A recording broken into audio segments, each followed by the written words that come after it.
பூண்டில் நம்ம எவ்வளோ டிஷ் சாப்பிட்ருப்பாங்க. தொக்கு சாப்பிட்ருப்போம், சட்னி சாப்பிட்ருப்போம், துவையல் சாப்பிட்ருப்போம். ஆனால் ஒரு டிஷ்ஷுக்கு இப்படி ஒரு ஃப்ளேவர் கொடுக்குன்னா சான்ஸே இல்லை, அல்டிமேட் தான் போங்க. ஒரு பேன் வச்சுட்டு காஞ்சதும் ஒரு 3 டேபிள் ஸ்பூன் எண்ணெய் ஆட் பண்ணிக்கோங்க. எண்ணெய் காஞ்சதும் ஃப்ரெஷ்ஷான இஞ்சி பூண்டு பேஸ்ட் ஆட் பண்ணிக்கலாம். நல்லா அந்த இஞ்சி பூண்டோட அந்த பச்சை வாசனை போகிற அளவுக்கு நல்லா ஃப்ரை பண்ணிக்கலாம். கிட்டத்தட்ட கரெக்டாக ஒரு டேபிள் ஸ்பூன் அளவுக்கு இருந்தால் போதும், அதுக்கு மேலே வேண்டாம். இப்போது கட் பண்ணியிருக்க வெங்காயம், நல்லா வெங்காயம் வந்து நல்லா குக் ஆகணும். அந்த இஞ்சி பூண்டு பேஸ்ட்டோட நல்லா அப்படியே வந்து மிக்ஸ் ஆகட்டும். எப்பவுமே இந்த மாதிரி இதுக்கு நம்ம அந்த ஃப்ரெஷ்ஷாக அரைச்சி போடும்போதே இருக்க அந்த ஃப்ளேவர் நிஜமாக செம சூப்பராக இருக்குங்க. நான் 2 பச்சை மிளகாவை சேர்த்துக்கிறேன்.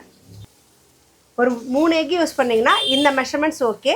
ஸோ நீங்கள் அதுக்கு அதிகமாக வேணும்னா இது எல்லாத்தையுமே நீங்கள் கூட வந்து சேர்த்துக்கலாம். நல்லா வந்து ஆனியன் நல்லா ஒரு லைட் பிங்கிஷ் ஆகிற அளவுக்கு நல்லா ஃப்ரை பண்ணிக்கோங்க. ஏன்னா அப்போ தான் வந்து சாப்பிட்றதுக்கு டேஸ்ட் சூப்பராக இருக்கும்.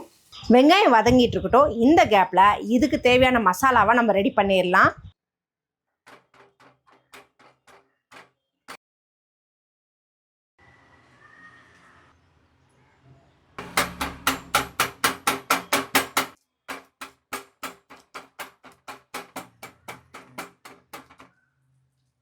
நல்லா ஆனியன் இந்த அளவுக்கு வதங்கினா போதும், ரொம்ப வெட்டுற வேண்டாம்.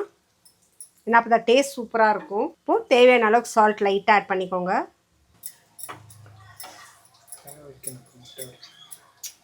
வெங்காயத்தை நல்லா இந்த மாதிரி பண்ணதுக்கப்புறம் இப்படி ஸ்ப்ரெட் பண்ணி விட்டுக்கோங்க.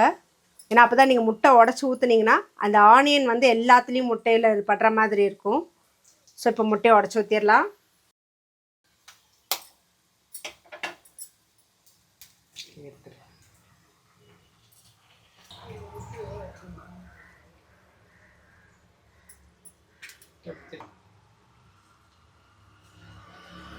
ஜஸ்ட் ஒரு 2 மினிட்ஸ் மட்டும் மூடிக்கோங்க. இப்போ நம்ம ஆல்ரெடி வந்து இடித்து வச்சுருந்த பூண்டை அப்படியே அது மேலே ஃபுல் அண்ட் ஃபுல் அப்படியே போட்டு விட்ருங்க.